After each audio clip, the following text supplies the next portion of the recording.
Good morning class. Good morning everybody.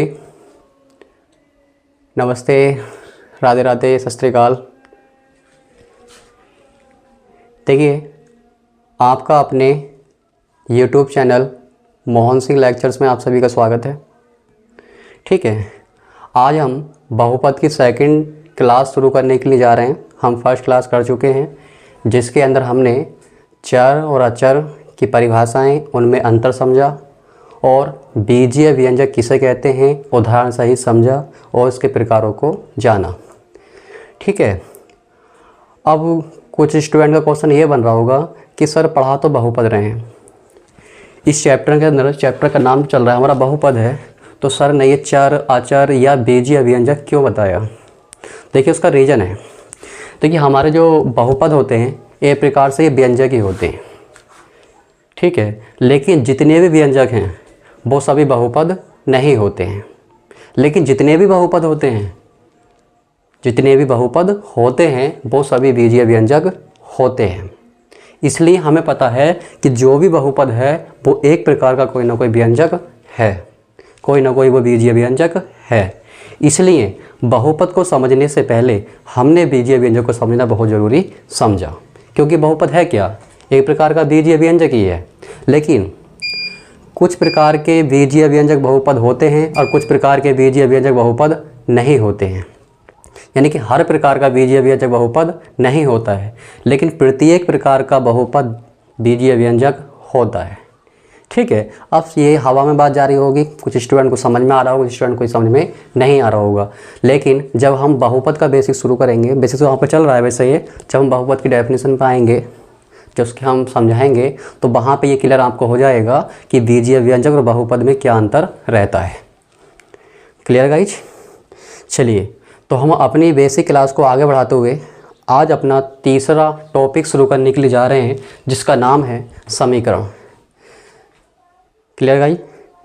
समीकरण जो very important इस चैप्टर के लिए तो है ही, और आने वाले आपके चैप्टर हैं दो चर वाले रैखिक समीकरण, यानी कि समीकरण आएगा उसके अंदर, फिर उसके अगला द्विघात समीकरण, उसमें भी आपका समीकरण आ रहा है। ठीक है ना, और मतलब मैक्सिमम आप अपने मैथ में हम बात करेंगे तो समीकरणों पे हम काफ़ी काम करते हैं, तो हमें समीकरणों की जानकारी होना चाहिए कि समीकरण कहते किसे हैं, कितने प्रकार की होती हैं, और समीकरणों पे हम कुछ ऑपरेशन कर सकते हैं, कुछ संक्रियाएँ लगा सकते हैं, तो वो संक्रियाएँ क्या क्या हो सकती हैं, किस प्रकार से हम समीकरणों पे काम कर सकते हैं, इसमें ही हम जानने का प्रयास करेंगे। चलिए गाइस, शुरू करते हैं। देखिए, जैसे कि मैंने पहले से ही समीकरण की परिभाषा को लिख के रखा है, और ये परिभाषा ये बोल रही है कि दो या दो से अधिक बीजीय व्यंजकों के मध्य समानता व्यक्त करने वाले कथन को समीकरण कहते हैं। मतलब आपके पास दो बीजीय व्यंजक हो सकते हैं या दो से ज़्यादा बीजीय व्यंजक हो सकते हैं। ठीक है, अब उनके मध्य या उनके बीच में क्या होगा, एक समानता होगी, और उस समानता को एक कथन के द्वारा दिखाया जाता है, जिसे हम क्या बोलते हैं, समीकरण बोलते हैं। जैसे एग्जाम्पल इसको समझते हैं। जैसे एग्जाम्पल है हमारा, जैसे x + 4 एक बीजीय व्यंजक है, सेम उसी प्रकार से x - 3 एक बीजीय व्यंजक है। ये दोनों बीजीय व्यंजक हैं। ठीक है, अब अगर x + 4 का मान x - 3 के मान के बराबर हो जाए। रिपीट, यदि x + 4 का मान x - 3 के बराबर हो जाए तो हम इसे क्या लिखेंगे, बराबर का चिन्ह लगा देंगे दोनों के बीच में। क्यों? क्योंकि दोनों के मान अगर बराबर हैं तो इनके बीच में हम ये समानता का चिन्ह लगा सकते हैं। ये क्या होता है हमारा, समानता का चिन्ह या फिर बराबर का चिन्ह। समानता का प्रतीक कह लो, चिन्ह कह लो, एक ही बात है। यह बोल सकते हैं आप लोग बराबर का चिन्ह है।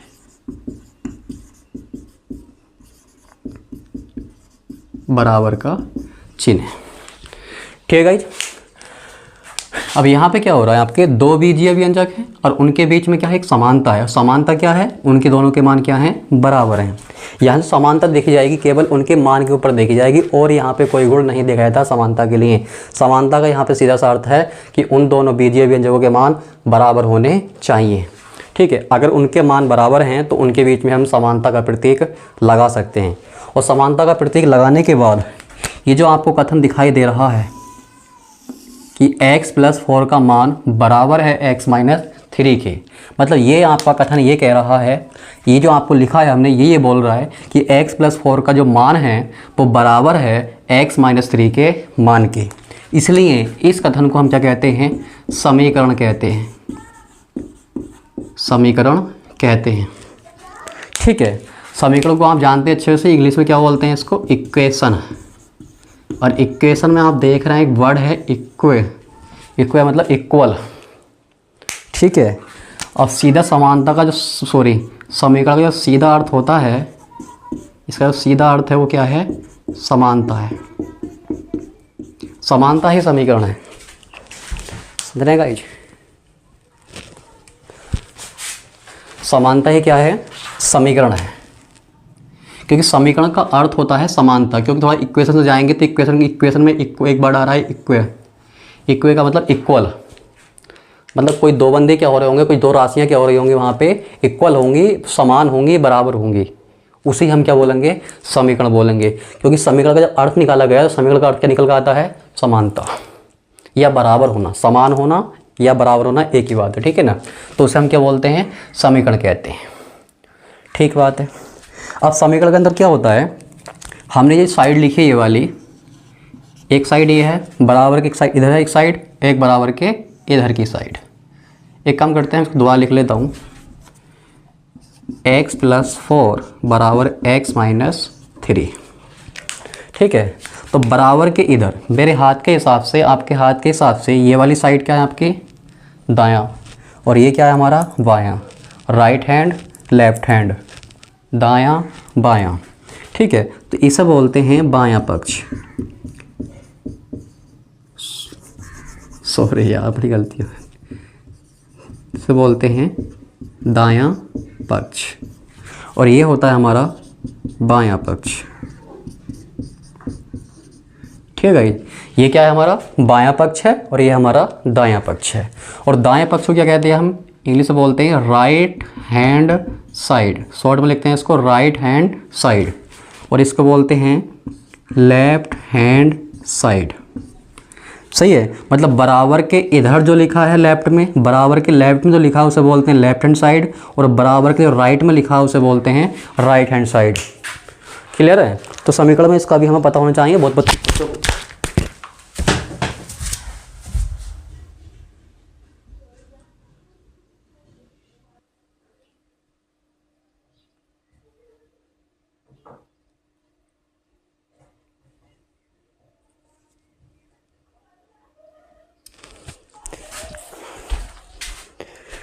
Sorry for that. चलिए गाइस, तो बराबर के जो लेफ्ट में है उसे बोलेंगे लेफ्ट हैंड साइड, जो राइट में उसे बोलेंगे राइट हैंड साइड। ठीक है, ये हुआ हमारा समीकरण। उम्मीद करते हैं आपको समीकरण समझ में आया होगा, समीकरण किसे कहते हैं। ठीक है, चलिए अब एक चीज़ और इससे बताया था रिलेटिव आपको, जैसे मान लीजिए कहीं पे दिया हो x का मान छोटा है 4 से, या फिर ऐसे y का मान ज़्यादा है 5 से, ये चीज़ दी, तो क्या ये समीकरण है? तो आपका आंसर होगा जी नहीं, क्योंकि आप जानते हैं जो आपका चिन्ह होता है ये वाला, इसकी जो ओपन साइड होती है इधर आपकी बड़ी संख्या लिखी जाती है हमेशा, और जो आपकी बंद साइड होती है इधर हमेशा छोटी संख्या लिखी जाती है। ये बात हम छोटी क्लास में पढ़ते हैं, छोटी संख्या लिखी जाती है। ठीक है, अब इसका क्या मतलब हुआ, 4 लिखा है बड़ी संख्या की बड़ी साइड में, तो इसका मतलब 4 बड़ा है, और x लिखा है छोटी बंद साइड में, यानी कि x छोटा है। ये छोटी संख्या हुई और ये बड़ी संख्या, यानी कि इसका मान ज़्यादा है x से, यानी कि हम इसके विपरीत भी बोल सकते हैं कि x का मान छोटा है 4 से। ठीक है, तो यहाँ पे मान क्या है, बराबर नहीं है, किसी एक का मान ज़्यादा है और किसी एक का मान कम है। ठीक है। जबकि समीकरण का क्या मतलब होता है, समानता, यानी कि दोनों के मान समान होने चाहिए। यहाँ पे के दोनों के मान समान है जी नहीं। यहाँ पे देखो इस वाले में y का मान ज़्यादा है किससे, 5 से, यानी कि 5 छोटा है और y ज़्यादा है, बड़ा है। ठीक है, तो इसका क्या मतलब हुआ कि हमारे ये दोनों चीज़ें हमने लिखी हैं, ये समीकरण नहीं है, ये समीकरण नहीं है, क्योंकि समीकरण का सीधा अर्थ होता है समानता। ये हमारा समीकरण है। और भी हम लिख सकते हैं, जैसे x square minus 9x plus 3 बराबर 0, ये हमारा समीकरण है। या लिख सकते हैं एक्स की power 3 minus 2x square plus 3x बराबर 6, ये लिख सकते हैं। ये क्या है, हमारे समीकरण हैं। क्लियर है गाइस। उस समीकरण को देखो, ये तो हमारी परिभाषा के अकॉर्डिंग हो गया, उसके अर्थ के अकॉर्डिंग हमने समझा कि समीकरण किसे कहते हैं। ठीक है, और हाँ, आपको अब मैं बताने जा रहा हूँ कि समीकरण को सीधे कैसे पहचानते हैं। देखिए, आपको कुछ नहीं देखना है, आपको देखना है ये बराबर का चिन्ह। जहाँ कहीं भी ये बराबर का चिन्ह लगा होगा, जहाँ भी बराबर का चिन्ह लगा होगा वो क्या होगा, आपका समीकरण होगा। जहाँ भी बराबर का चिन्ह लगा होगा वो क्या होगा, समीकरण होगा। इन्हें कहते हैं समीकरण। Clear guys. तो मैं उम्मीद करता हूँ आपको समीकरण समझ में आया होगा। अब हम आगे मूव करते हैं, अब देखेंगे समीकरण के प्रकार। चलिए, तो आप इसका स्क्रीनशॉट ले सकते हैं। ठीक है, उम्मीद करता हूँ आप स्क्रीनशॉट ले लिया होगा। चलिए,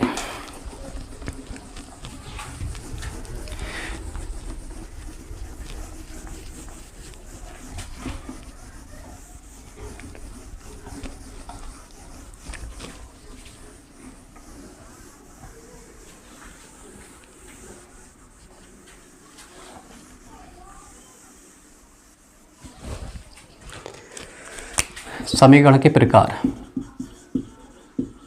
समीकरण के प्रकार बोल सकते हैं या समीकरण का वर्गीकरण कह सकते हैं। ठीक है, आप वर्गीकरण कह लो या फिर प्रकार कह लो, एक ही बात है।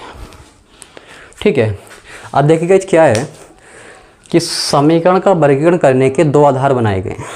हम समीकरण को जब भी वर्गीकरण करते हैं तो उसके लिए दो आधार बनाए गए हैं, मतलब दो आधार से हम इसका वर्गीकरण कर सकते हैं। देखिए, पहला आधार है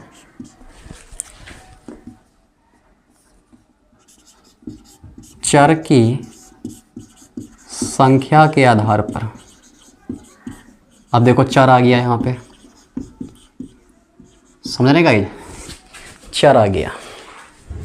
अब देखो, आप लोगों ने लास्ट क्लास आपने पढ़ रखा होगा चर और अचर क्या होते हैं, तो आपको ये क्लियर रहेगा कि चर किसकी बात कर रहे हैं। तो इसलिए आपको मैं रिकमेंड करूँगा आप लास्ट लेक्चर जरूर देखें।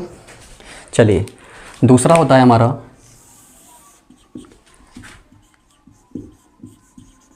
चर की घात के आधार पर।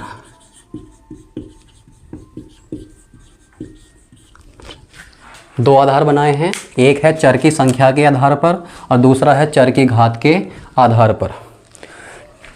ठीक है। अब देखिए, अब समीकरण का चर किसे कहते हैं। जैसे आपका समीकरण में लिखा है x square minus 9x plus 3 बराबर 0, ये एक हमारा समीकरण है। क्योंकि बराबर का चिन्ह आ रहा है तो हम समझ जाएंगे हमारा समीकरण है। और ये समीकरण किस में दिया है, x में दिया है। ये समीकरण किस में दिया, हमारा x में दिया है। ठीक है, तो आपको बता रखा चर क्या होते हैं, अंग्रेजी बना के अक्षरों से दिखाते हैं चरों को। ठीक है ना, तो यहाँ पे x क्या हमारा चर है। और ऐसे में एक समीकरण और लिख रहा हूँ आपके सामने, x प्लस वाई बराबर 0, ये भी एक समीकरण है। एक लिख रहा हूँ x प्लस वाई माइनस मान लीजिए 3z बराबर 0। ये तीन समीकरण मैंने लिखे। तीनों समीकरणों में क्या है, पहले समीकरण में आपका चर दे रखा है x, दूसरे में दिया है x और y, और तीसरे में दिया है x, y और z।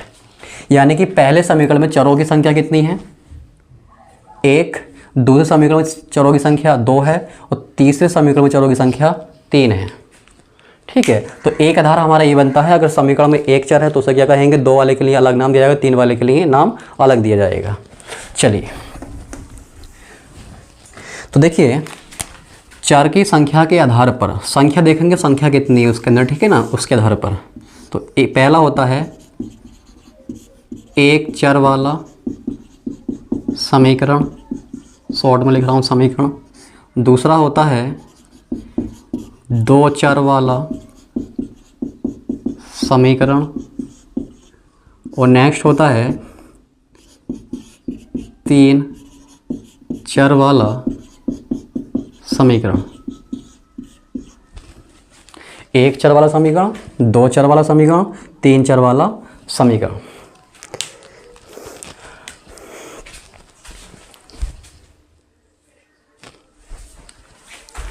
अब देखिए, अब देखो नाम से क्लियर है यहाँ पे एक चर वाला। अगर समीकरण में एक चर दिया है, समीकरण में केवल एक चर है, अगर चरों की संख्या कितनी है यहाँ पर एक, चरों की संख्या एक, तो उसे बोलेंगे एक चर वाला समीकरण। और देखो इसमें क्या दे रखा है, दो चर, यानी कि ऐसा समीकरण जिसमें चरों की संख्या दो हो। यदि समीकरण में चरों की संख्या दो है तो उसे कहा जाता है दो चर वाला रैखिक समीकरण, यानी कि यहाँ पे दो चर होंगे और तीन वाले में तीन चर होंगे। अगर आपके समीकरण में चर की संख्या एक है तो एक चर वाला समीकरण हो जाएगा। आपके समीकरण में अगर चरों की संख्या दो है तो दो चर वाला समीकरण हो जाएगा। और आपके समीकरण में चरों की संख्या तीन है तो वो कहलाएगा तीन चर वाला समीकरण। क्लियर है? जैसे पहले वाले के एग्जाम्पल की अगर बात करें, मैं इसको पॉइंट दे देता हूँ, फर्स्ट, सेकंड, थर्ड। अगर पहले वाले के एग्जाम्पल की बात करें तो जैसे आप देखा था अभी, x square minus 9x minus 3 बराबर 0, ये हो सकता है, या फिर x बराबर 4 हो सकता है। ये भी एक समीकरण है। दोनों में कितने, इसमें देखो एक चर आया है और इस वाले समीकरण में भी एक चर आया है, तो ये कहलाएगा हमारा एक चर वाला समीकरण। दूसरा, दो चर वाला समीकरण, यानी कि x प्लस वाई बराबर 6। ठीक है, ये हमारे कितने चर आ गए, इसमें x और y दो चर आ रहे हैं, इसलिए इसे क्या बोलेंगे, दो चर वाला समीकरण। ऐसे तीसरा है हमारा तीन चर वाला समीकरण, यानी कि x plus 2y minus 3z बराबर, कुछ भी लिख लो, 0 लिख दिया हमने, कोई संख्या हो सकती है। ठीक है, तो इसमें एक चर तो एक चर वाला समीकरण, इसमें दो चर तो दो चर वाला समीकरण, और इसमें तीन चर तो तीन चर वाला समीकरण। देखो यहाँ पे तीन चर कौन कौन है, x, y और z आ रहा है। क्लियर है गाइज? अब देखिए दूसरा आधार है हमारा चर की घात के आधार पर, मतलब जो चर की घात होगी समीकरण के अंदर उसके आधार पर भी हमने समीकरणों को नाम दे रखे हैं। देखिए, एक होता है हमारे पास रैखिक समीकरण, रैखिक समीकरण। दूसरा होता है द्विघात समीकरण। नेक्स्ट होता है त्रिघात समीकरण।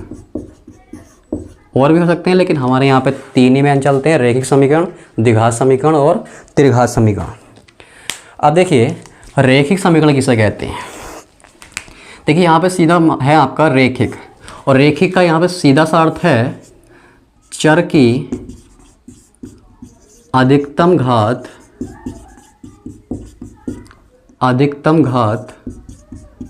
1 हो, केवल 1 हो।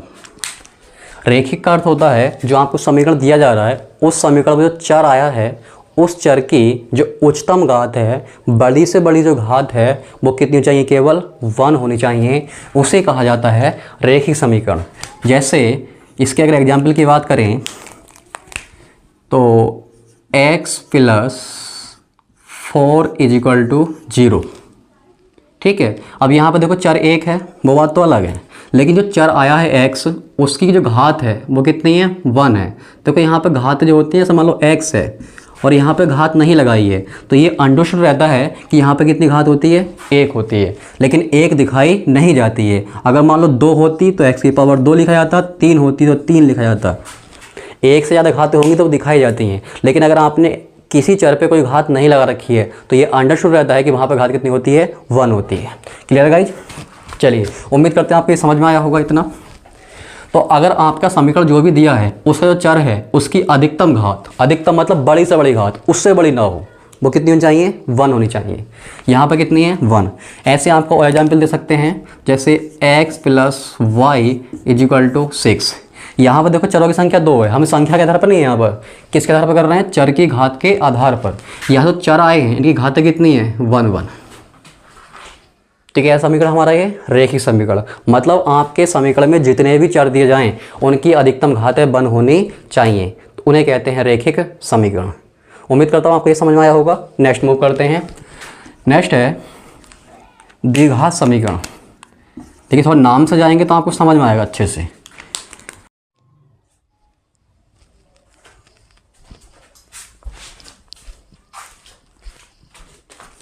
चलिए गाइस, हमारा नेक्स्ट है द्विघात समीकरण। द्विघात समीकरण। अब देखिए इसमें क्या है, द्वि का मतलब होता है दो, घात मतलब घात।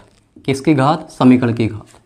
यानी कि अगर समीकरण की घात कितनी हो? दो हो, तो उसे कहते हैं द्विघात समीकरण। अब सवाल ये उठता है कि समीकरण की घात किसे कहते हैं? समीकरण की घात किसे कहते हैं? तो ये समझिएगा। देखो एग्जाम्पल दिया मैंने, x² - 3x + 4 = 0। क्लियर है? अब एक एग्जाम्पल और ले रहा हूँ मैं इससे पहले, x⁻³ - 9x² + 2x - 3 = 0। ये एक समीकरण दिया है। इस समीकरण के अंदर क्या है, यहाँ पे चर कौन आया है? x है। पूरे समीकरण में हमारा एक ही चर है और चर की जो घात दे रखी हैं वो 3 है, 2 है और 1 है। सही है? अब इस समीकरण के अंदर जो चर की जो घात है, चर की जो घातें हैं उनमें सबसे बड़ी घात कितनी है? तो आंसर आएगा आपका कितनी है? वो 3 है। मतलब उच्चतम घात की अगर बात करें, चर के उच्चतम घात की अगर बात करें तो वो कितनी है? यहाँ पर 3 है। सही है? अब सुनिए, समीकरण के चर की अधिकतम घात को यानी कि उच्चतम घात को समीकरण की घात कहते हैं। यानी कि समीकरण के अंदर जो भी चर दिए जा रहे हैं उन चरों की जो उच्चतम घात होती है, सबसे बड़ी घात होती है, उस घात को कहा जाता है समीकरण की घात। यहाँ पे चर की घात 1 भी है, चर की घात 2 भी है, चर की घात 3 भी है। तो ये तो हो गई चर की घातें। चर की घात 1, चर की घात 2, चर की घात 3, ये चर की घातें हैं। अब उस चर की जो उच्चतम घात है, उस किसी समीकरण के अंदर जो चर की उच्चतम घात है, सबसे बड़ी घात जो होती है, उसे कहा जाता है समीकरण की घात।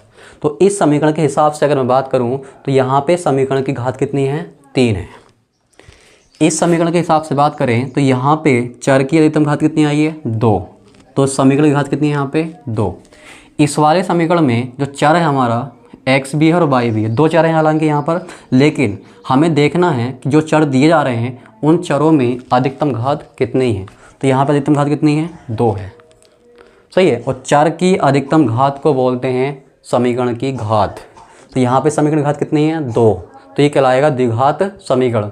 ऐसा समीकरण जिसमें चर की घात कितनी हो? 2। क्लियर है? और इस वाले समीकरण में क्या है हमारा? इस वाले समीकरण में जो हमारा चर आया है, चर की अधिकतम घात कितनी है? 2 है। तो इसे क्या बोलेंगे? द्विघात समीकरण। क्लियर है? तो ये हमारे दोनों एग्जाम्पल किसके हैं? द्विघात समीकरण के। चलिए, उम्मीद करते हैं आपको द्विघात समीकरण समझ में आया होगा। समीकरण की घात किसे कहते हैं वो भी आपको समझ में आया होगा। चलिए, नेक्स्ट है हमारा त्रिघात समीकरण। ठीक है? देखिए, ऐसा समीकरण जिसकी घात कितनी हो? तिर मतलब 3। तिर का मतलब यहाँ पे होता है 3। यानी कि ऐसा समीकरण जिसकी घात कितनी है? 3 है, त्रिघात समीकरण कहलाता है। या ऐसे ही बोल सकते हैं, ऐसा समीकरण जिसके चर की उच्चतम घात 3 होती है। ऐसा समीकरण जिसके चर की उच्चतम घात 3 होती है उसे कहते हैं त्रिघात समीकरण। यहाँ आप नोट भी कर सकते हैं इन चीज़ों को। ठीक है ना? चलिए, एग्जाम्पल की बात करते हैं। जैसे x⁻³ - 9x² - 2x + 3 = 0। ये एग्जाम्पल हो सकता है इसका। या फिर y⁻³ - 3y + 6 = 0। सही है? अब ध्यान सुने, अगर त्रिघात समीकरण है तो चर की 3 घात तो वहाँ पे होनी ही चाहिए। 3 से ज़्यादा घात नहीं चलेगी। मतलब अगर किसी समीकरण में मान लो ये आ गया x⁻⁴ - 3x⁻³ - 9x² - 3x = 0। 6 लिख लीजिए यहाँ पे। ठीक है? तो इसमें क्या हो रहा है आपका? यहाँ पे देखो 3 भी है, 2 भी है, 1 भी है और 4 भी है। यहाँ पे हम इसे द्विघात समीकरण या त्रिघात समीकरण या फिर रैखिक समीकरण नहीं कह सकते, क्योंकि यहाँ पे चर की अधिकतम घात कितनी है? 4। और चर की अधिकतम घात को समीकरण की घात कहते हैं। सही है। और जो चर की अधिकतम घात होती है, ठीक है, उसे क्या कहा जाता है हमारा त्रिघात समीकरण। तो यहाँ पे हमारा चर आपका समीकरण दिया गया है। इस समीकरण के जो चर है उसकी अधिकतम घात उच्चतम घात कितनी है? 4 है। तो ये कहलाएगा चतुर्घात समीकरण। चतुर्घात समीकरण यानी कि 4 घात वाला समीकरण। क्लियर है? तो ये त्रिघात नहीं हो गया। मतलब कहना मैं ये चाह रहा था, अगर 3 से ज़्यादा कर दोगे तो वो त्रिघात समीकरण नहीं रह जाएगा। सही है। और 3 तो है, 3 से ज़्यादा है नहीं है, लेकिन अगर कम वाला नहीं है तो भी चलेगा। ठीक है। अगर मान लो 3x⁻³ - 9x - 6 = 0 है, 2 वाला है ही नहीं, ये 1 वाला भी ना हो, हाँ फर्क नहीं पड़ेगा, लेकिन हमारा 3 वाला मौजूद होना चाहिए। ऐसे ही द्विघात समीकरण के लिए घात 2 वाला होना चाहिए और रैखिक समीकरण के लिए 1 वाला होना चाहिए।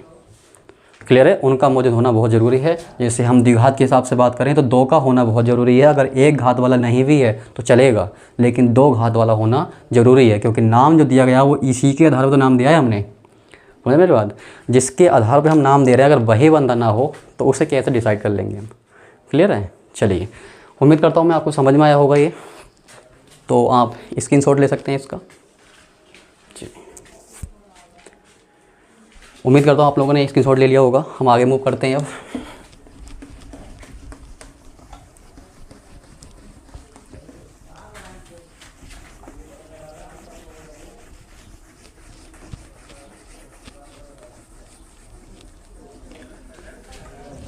देखिए, थोड़ी सी बात और है हमारे यहाँ पर समीकरण के बारे में।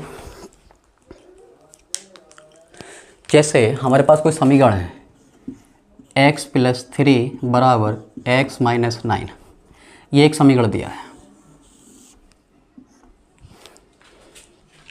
क्लियर है गाइज? ये एक समीकरण दिया है। अब इस समीकरण के अंदर पहला पॉइंट क्या है? हमारा पहला पॉइंट ये है, अगर मैं इस समीकरण की बात करूं, यानी कि ये x + 3 = x - 9, अगर आपने लेफ्ट हैंड साइड में जो संख्या जोड़ोगे वही संख्या आपको राइट हैंड साइड में जोड़नी पड़ेगी। मतलब जो संख्या आप लेफ्ट हैंड साइड में जोड़ोगे उसी संख्या को आपको राइट हैंड साइड में जोड़ना होगा। क्लियर है? इससे क्या होगा? आप जान रहे हैं +6 है, ये +6 है। आप ये भी जानते होंगे अगर 6 को इस बराबर के चिन्ह के इधर लेके जाया जाए या इधर वाले की संख्या को बराबर के इधर लेके आया जाए तो उसका चिन्ह बदल जाता है, यानी कि साइड चेंज होने पर चिन्ह बदल जाता है। जैसे x + 3 = 0, ये हमारा लेफ्ट हैंड साइड में है, जब राइट हैंड साइड में लेके जाएंगे किसका जाएगा? ये माइनस का। प्लस का है तो माइनस का, और माइनस का होता तो प्लस का जाता। क्लियर है गाइस? ये बात समझते हैं। तो हम क्या कहना चाह रहे थे यहाँ पे, अगर आप जो संख्या आप लेफ्ट हैंड साइड में जोड़ेंगे वही संख्या तुम्हें राइट हैंड साइड में भी जोड़नी पड़ेगी। क्यों? क्योंकि ये 6 यहाँ पे है, जब इधर जाएगा तो -6 जाएगा और 6 से 6 कट जाएगा। इस 6 से ये 6 कट सकता है, इसलिए हमारे समीकरण के मान पे कोई फ़र्क नहीं पड़ेगा। हमारा समीकरण सत्य बना रहेगा। सत्य मतलब यानी कि दोनों साइड है उसकी बराबर रहेंगी। अब मैं एक ही साइड में जोड़ दूँ, दूसरी साइड में ना जोड़ूँ तो एक साइड का मान ज़्यादा हो जाएगा और एक साइड का मान कम हो जाएगा, तब वो आपका समीकरण नहीं रह जाएगा। समझ पा रहे मेरी बात भाई? अगर आपने केवल एक ही साइड में कोई संख्या जोड़ी या कोई संख्या घटाई या कोई संख्या गुणा करी या कोई संख्या भाग हुई तो उसका मान घट भी सकता है और बढ़ भी सकता है। मतलब एक साइड का मान कम या ज़्यादा हो जाएगा और दूसरी साइड का मान, मतलब एक साइड का मान कम और एक साइड का मान ज़्यादा हो जाएगा। क्लियर है? और जब आपके मान कम ज़्यादा होंगे साइडों के तो उसे हम समीकरण नहीं कर सकते, क्योंकि वहाँ पे समानता वाली बात नहीं की जा सकती। क्लियर है गाइस? चलिए, दूसरा पॉइंट है x + 3 समीकरण हमारा वही है x - 9। अब लेफ्ट हैंड साइड में जो संख्या आप घटाओगे वही संख्या आपको राइट हैंड साइड में घटानी होगी। जिस संख्या को यहाँ घटाओगे वही संख्या यहाँ घटानी होगी। क्यों? क्योंकि माइनस का जाकर प्लस होगा, -7 + 7 0, कोई फर्क ही नहीं पड़ेगा। तो ऐसा करने से हमारे समीकरण के मान पे कोई प्रभाव नहीं पड़ेगा। हमारी समीकरण सत्य बनी रहेगी, उसका समानता वाला गुणधर्म बना रहेगा।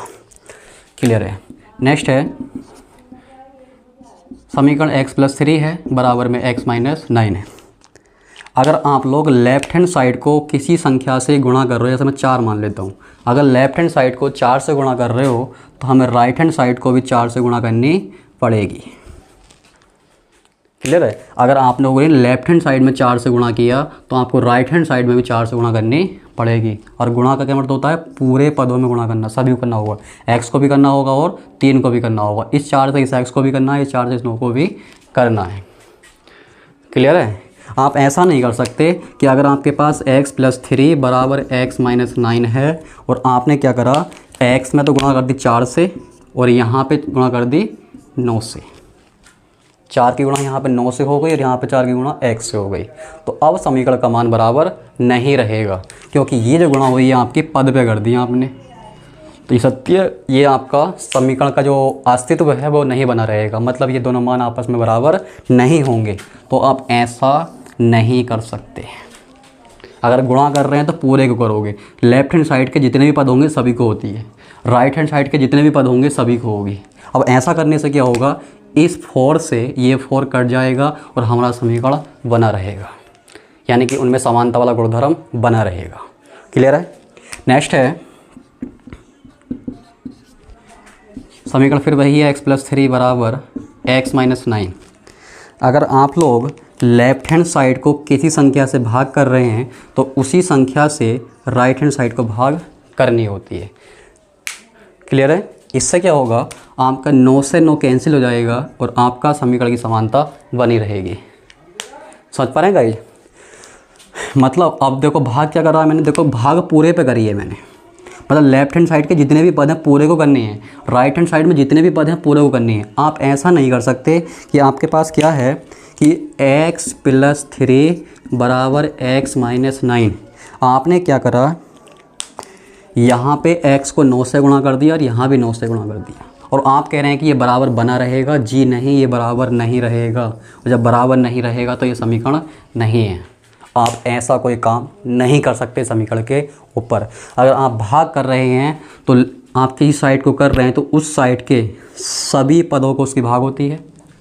जैसे मैं लेफ्ट हैंड साइड के जितने भी पद हैं, 2 पद हैं, दोनों पदों को भाग करिए एक साथ, यहाँ भी एक साथ करिए, इससे ये कैंसिल हो जाएगा। क्लियर है? लेकिन अगर आप किसी एक पद को भाग करेंगे तो अब इस 9 से 9 कैंसिल नहीं कर सकते हम लोग। इस 9 से 9 कैंसिल नहीं कर सकते तो इसका मतलब ये उनका मान बराबर नहीं बना रहेगा।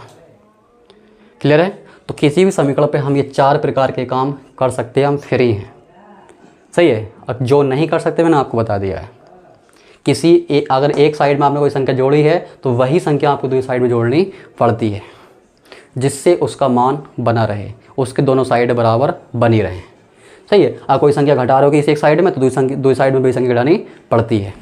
अगर किसी एक साइड को जिस संख्या से गुणा करते हैं तो उसी समीकरण की दूसरी साइड को उसी संख्या से गुणा करी जाती है। यानी कि यहाँ पे 4 से गुणा करी तो 4 से इधर भी करनी पड़ेगी। 9 से आपने लेफ्ट हैंड साइड को भाग किया तो 9 से राइट हैंड साइड को भी भाग करना होगा। तो ये 4 आपके संक्रियाएँ हैं, ये 4 प्रकार की संक्रियाएँ हैं। और किस प्रकार से हम समीकरणों पे ये लगाते हैं मैंने आपको समझाने का प्रयास किया होगा। ठीक है? उम्मीद करता हूँ आप लोगों को ये समझ में आया होगा। समीकरण क्या होती है वो मैंने आपको समझाया, समीकरण कितने प्रकार की होती हैं ये मैंने आपको समझाया। ठीक है? अब समीकरण के ऊपर जो हम संक्रियाएँ लगाते हैं, ठीक है, कुछ ऑपरेशन करते हैं उनके ऊपर, तो 4 प्रकार के हैं, जोड़ना, घटाना, गुणा करना और भाग करना। और इस समीकरणों पर किस प्रकार से किए जाते हैं मैंने वो समझाने का आपको प्रयास किया। उम्मीद करता हूँ आपको ये समझ में आया होगा। और आपको हमारा वीडियो अगर अच्छा लगा हो तो आप इसको लाइक करें, सब्सक्राइब करें, कमेंट करें, कमेंट में अपनी राय दें और अपने फ्रेंड्स में इसको शेयर करें। ठीक है? जय हिंद, जय राधे, वंदे मातरम। ठीक है।